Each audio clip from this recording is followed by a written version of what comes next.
Les Philistins étaient les ennemis jurés du témoignage du Seigneur. Or, la vie de David a eu pour objectif essentiel d'amener ce témoignage à sa plénitude et à sa fin. C'est là la place que nous lui avons assignée dans le plan de Dieu. Cet objectif sera atteint quand nous verrons l'arche du témoignage reposant enfin dans le sanctuaire du temple et la gloire céleste remplissant la maison de Dieu. C'est là ce que Dieu a eu en vue quand il suscita David. C'est pour atteindre ce but-là qu'il lui conféra l'onction. Avec les Philistins, ce sont donc les forces d'opposition qui rentrent en lice. Ils représentent l'antagonisme suscité par l'onction dans l'accomplissement de sa mission. Quand on parcourt les livres qui nous racontent la vie de David, on ne peut pas manquer d'être impressionné par tous les démêlés qu'il a eus avec les Philistins et par la place considérable que les Philistins occupent dans le tableau général de sa carrière. C'est tout à fait frappant. Du reste, pour peu qu'on y regarde de plus près, on ne peut pas ne pas remarquer la place que les Philistins occupent dans l'Ancien Testament en général. Dans les seuls livres des Juges et de Samuel, ils ne sont pas mentionnés moins de 204 fois. Dans les livres de la Genèse, de l'Exode et de Josué, leur nom apparaît encore 11 fois, ce qui fait 215 fois jusqu'à la fin du livre de Samuel. Ce n'est là qu'un chiffre approximatif, un minimum. Mais c'est un minimum qui donne à réfléchir. Une constatation d'un tel poids mérite qu'on s'y arrête et qu'on se rende compte que ce sont précisément les livres qui nous racontent la vie de David, qui contiennent les allusions aux Philistins dans la proportion la plus considérable. Notre remarque est donc abondamment justifiée. Si David a été suscité spécialement pour porter à sa plénitude l'expression du témoignage sur l'ancienne alliance, c'est pour mener cette œuvre à bonne fin qu'il a reçu l'onction. Alors, la place même qu'occupent les Philistins dans sa vie doit représenter quelque chose de spécial qui mérite de retenir notre attention. Une première remarque à faire, c'est que la partie du monde que les Philistins occupent à ce moment de l'histoire n'est pas leur vraie patrie. Peuplade vagabonde, foncièrement belliqueuse, ils étaient fort bien entraînés à la guerre et représentaient de ce fait une menace perpétuelle pour les peuples qui se trouvaient dans leur voisinage. Leurs guerriers étaient d'une si grande valeur que leurs ennemis, même plus forts numériquement, pouvaient à peine en avoir raison quand ils avaient maille à partir avec eux. À une époque assez reculée, les Philistins portèrent leur pas aventureux vers cette terre que Dieu avait mise à part pour la donner à son peuple Israël. Avant l'arrivée des 12 tribus, les Philistins avaient déjà semé l'effroi dans le pays et solidement pris pied dans cette terre promise à d'autres. Un territoire assez considérable tomba même pour finir sous leur domination.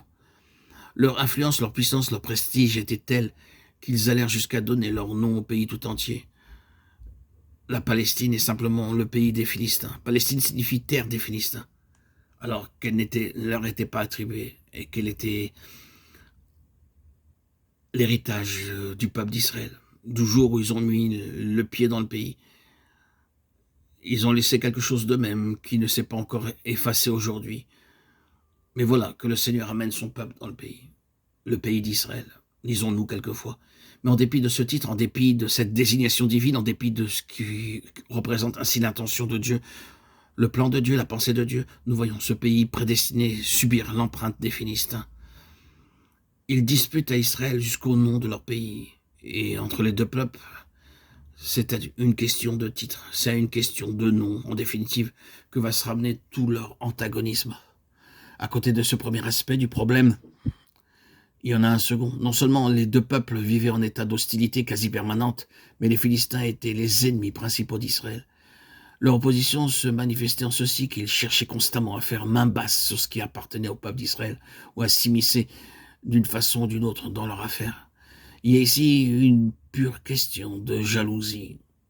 Vous savez comment, au temps de Samson, leurs menaces planaient constamment sur le pays, sur ses habitants, sur ses juges. Ce qu'ils veulent à tout prix, c'est s'emparer de celui qui, dans sa personne, représente l'ensemble du peuple de Dieu. Mettre la main sur Samson pour découvrir le secret de sa supériorité, le secret de sa puissance. Ils mettent tout en œuvre pour sonder les mystères de la puissance et de l'autorité spirituelle que possède le peuple d'Israël. C'est leur jalousie qui les gouverne, qui les dirige, qui les guide, jusqu'à creuser des tunnels, des trous pour se cacher, et pour emmagasiner des armes afin d'anéantir le peuple d'Israël. Pourquoi cherchent-ils à s'emparer du peuple d'Israël, à mettre main basse sur leurs gains, sur leur héritage spirituel? Simplement pour réduire à néant l'ascendant du peuple de Dieu. Et oui, Ça a été leur but de tout temps. Et dans l'épisode de Samson, ils finissent par trouver en Dalila l'allié dont ils ont besoin et parviennent ainsi à découvrir le secret de cette puissance tant convoitée qu'avait Samson et qui n'était autre que la puissance d'Israël représentée par son juge. Sachant ce qu'ils voulaient savoir, ils ont au fait de détruire Samson et d'imposer de nouveau leur domination à ses compatriotes. Ils étaient dans la gloire, le triomphe. Or, l'élément central dans toute cette affaire, le véritable objectif des Philistins, c'était d'opposer victorieusement leur Dieu au Dieu d'Israël et d'humilier ainsi le Dieu d'Israël, le Dieu de leur ennemi Israël. Aussi, ce fameux jour où Samson aveugle sort de sa prison pour venir divertir les hôtes des Philistins, quel est le vrai sens des cris de joie de ses oppresseurs? De quoi se glorifient-ils? Du triomphe de leur Dieu, qui triomphe sur le Dieu d'Israël. Leur Dieu à l'époque était Dagon. Dagon, s'exclame-t-il, est plus grand que Dieu, le Dieu d'Israël. La preuve, voyez, voici le représentant de Dieu, Samson, voici l'homme qui concentre tout, dans sa personne tout le peuple de Dieu. Est-ce un assez pauvre spécimen? Regardez-le brisé, aveugle, anéanti, cet homme-là. C'est la puissance de Dieu. Et ils en rient. Et ce sont les dieux des Philistins qui exultent. Car derrière tout cela, il y a un plan spirituel à cette affaire. Et il faut bien comprendre que c'est l'ennemi qui retire tout le bénéfice d'une situation comme celle-là. Satan est exalté, le diable est glorifié quand l'homme naturel, quand la chair incirconcise, la chair non crucifiée s'empare des secrets spirituels et les exploite à son profit. On peut suivre ce principe à travers toute l'histoire d'Israël. Vous vous souvenez, plus tard, ce sera l'arche, cette arche du témoignage, qui est comme l'incorporation de la puissance d'Israël, le symbole de sa gloire. Les Philistins s'en emparent, la mettent dans la maison de Dagon, de nouveau avec l'intention d'humilier Dieu, le Dieu d'Israël, en présence de leur propre Dieu. Cette fois, c'est Dagon qui est humilié. Dieu est capable de sauvegarder ses intérêts même lorsque son peuple lui fait défaut. Mais l'objectif demeure, et les deux choses vont ensemble. D'une part, les Philistins s'emparent des choses saintes pour les utiliser à leur profit, d'autre part, c'est le résultat inévitable. La gloire du Seigneur en est voilée, et c'est l'adversaire qui triomphe.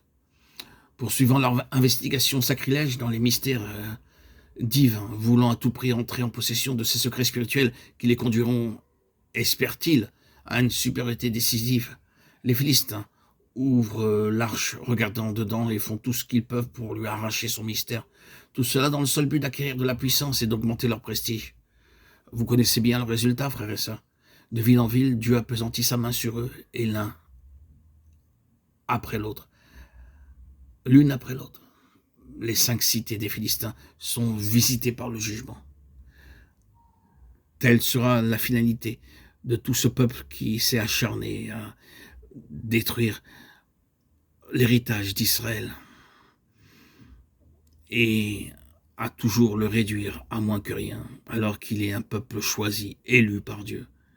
Et cette terre qu'ils veulent prendre pour héritage n'est pas leur héritage, il ne leur a pas été donné. Ils veulent la prendre et la saisir par la force, par pure jalousie, par pur désir de vivre en conquérant au prix du sang de leur propre peuple. Avoir la victoire. Voilà leur but. Constamment dans cette histoire, nous voyons les deux choses aller de pair. Le désir de posséder les secrets divins, de les détenir et de les utiliser pour se grandir, pour gagner de l'influence, du prestige aux yeux du monde, avec comme conséquence inéluctable le déshonneur de Dieu et la glorification de l'adversaire de l'ennemi. Voyez donc, quel est ce peuple? C'est tout simplement l'ennemi de Dieu, l'ennemi du Dieu d'Israël, le véritable protecteur, le créateur du monde, du ciel et de la terre, et qui a sa main mise et protectrice sur Israël, son héritage.